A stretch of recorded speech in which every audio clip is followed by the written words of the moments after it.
We declare our heartfelt desire to be reunited with those who have been struggling with their testimonies, been less active, or have had their names removed from church records. We desire to feast with you upon the words of Christ at the Lord's table, to learn the things we all should do. We need you. The church needs you. The Lord needs you.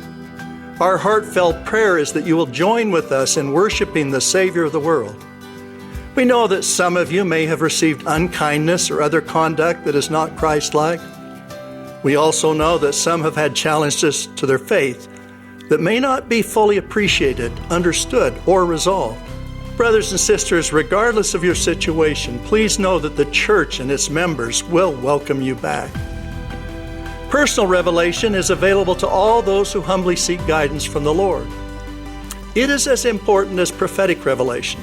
Personal revelation is based on spiritual truths received from the Holy Ghost. The Holy Ghost is the revealer and testifier of all truth, especially that of the Savior.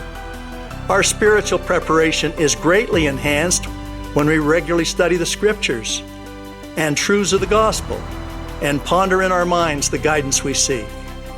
My humble plea is that each of us will seek continuing revelation to guide our lives and follow the Spirit as we worship God the Father in the name of our Savior, Jesus Christ.